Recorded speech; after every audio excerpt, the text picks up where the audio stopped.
The question you're asking is so important. Is ultra-processed food just fatty, salty, sugary food? Is it just what we usually think of as junk? And in fact, one of the papers Tim's, I think, referencing is produced by my PhD student, a guy called Sam Dickin at UCL.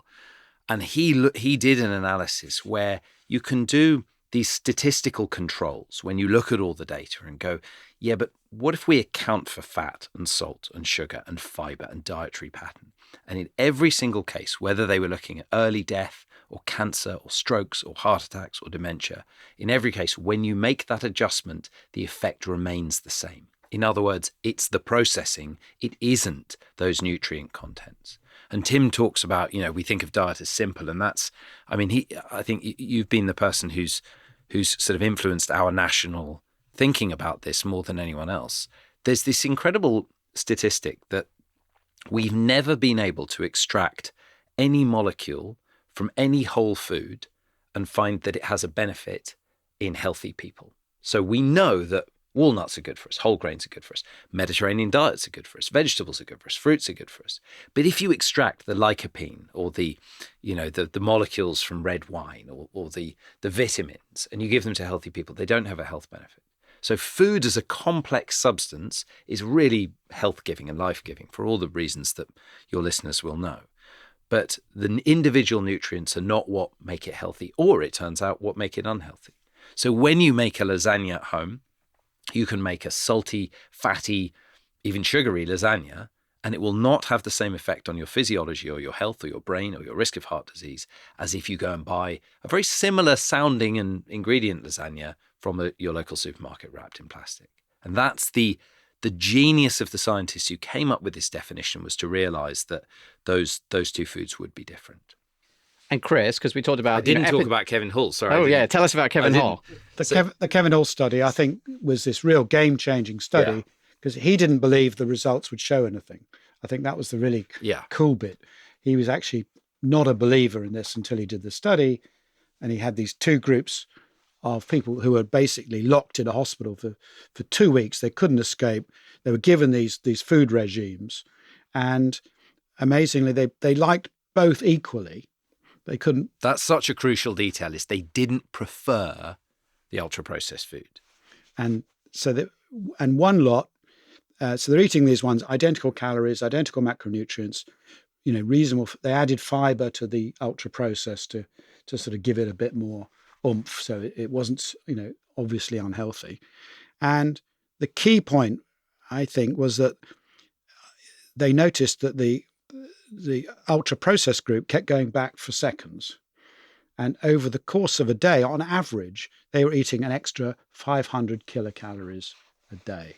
And I think this, to my mind, is, as you've got all these individual chemicals, but together, this effect on the brain and the appetite system, and it explains why, we've got much, all gained weight, we're putting on fat all the time, getting more diabetes, and we can't explain that with really the amount of calories we're eating overall. And that just shows you that these foods are designed to make people overeat, to overcome our natural appetite, fullness signals in the brain. For the book, I spoke to loads of people within the food industry and went and kind of tried to see it from their perspective. And they all said the same thing, which is, in the UK, for a very long time, we've had enough food. If you are going to make money and generate particularly growth as a food company, you have to sell more and more and more food. You have to make food that people cannot stop eating. And through we started making this food in bulk in the 50s and the 60s, the 70s. And since then, this food has been iterated through marketing, development, back to the lab, tasting trials, focus groups. And every year this happens. And so the food, it's not being done in an evil way or a cynical way. It's just, if you're a breakfast cereal company and you've got box A and box B, and your tasting group eats 5% more of box A, that's the one that goes to market. And then you do the same the next year and the next year. And so over 50 years, you find that whether it's lasagna, your breakfast cereal, your cake, your buns, it all becomes impossible to stop eating. You describe it a bit like you might be describing something to a gambler, like, the slots machine that's getting more and more addictive with more bells and whistles and higher prizes step by step. Is that actually how think- you're thinking about it? I don't know about Tim's thinking on this. Food addiction's been very unfashionable scientifically for a long time, because the problem with saying something's addictive is the only solution is abstinence. We know that moderation doesn't work for any addiction, and you can't be abstinent from food. One of the really nice things about the ultra-processed foods definition is that, aside from the fact that it's the only food many people can afford, it's the only available food for many people, at least in theory, you can quit it. And the research, I think, is very persuasive. And I went into writing the book feeling a little bit skeptical about the addiction side of things. I was very persuaded by a lot of the research that shows that for people who experience food addiction, the ultra-processed foods they're addicted to are as addictive as cigarettes, drugs of abuse, or alcohol. And I would say that was true of me. So I have definitely had a relationship with certain ultra-processed foods that was pathological, that was addicted.